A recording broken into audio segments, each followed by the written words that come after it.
here's my thought is that I don't think that we can slap a new name on HR and then all of a sudden we'll be rebranded.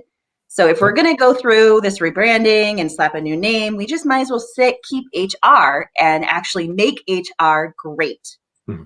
And work as colleagues, as HR colleagues, and work with our peers in other industries like yourself to learn and to educate and to rebrand HR for what HR really is.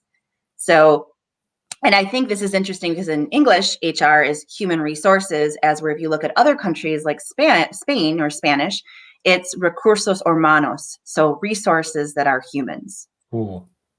So again, we don't need to rebrand, or we don't need to like get a different name. We just need to change the stereotype and change the role and change our thoughts on what we are currently doing. And then HR can be HR, yay, rather than HR. Oh. I really like that. Now, again, we've been slightly hard on HR people because Janelle mentioned earlier on, and Brian mentioned, you know, it's about people, it's about influencing, and obviously they've got it, you know what I mean? But it's like everything in life. It's not in the words. You can call anybody anything. It's all in the actions. And it's not necessarily in the actions. It's all in the outcome. So technology is the same. Like we talk about intelligent automation because people didn't like the word robotic process automation. You know, we talk about hyper automation because the first two didn't work. You know, a lot of this is existing technology that's been around for goodness knows how many years. Digital transformation, really. We had websites in the year 2000. They were digitally transforming organizations. You know, ERP systems were digitally transforming organizations. So technically in the world, that there's very little that's new. You know, eBay, really? Car boot sales, you know, just digital.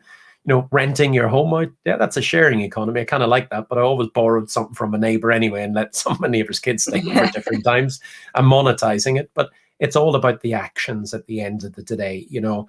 And I would love to see, it doesn't matter whether it's HR, technology, whatever else, I'd love to see more of what we're seeing at the moment, which is people are at the core of COVID in one shape, form or other. They're making things work. They've been given skills. They've been given, you know, authority. They've been given responsibility to make the decisions that they know they should have been able to make for many years. And guess what? Things are working. Whoa, a magic. Now, if we can give them technology on top of that to make their jobs that little bit easier to communicate, to work, to develop, to engage with customers and whatever else. And then, dear goodness, please let's not go back to the old days and the old ways when COVID gradually recedes. And thank God, or thank goodness, you know, 12 months from now will be a lifetime in an entirely different place. Let's make sure we keep the good bits. Please, please. Agreed.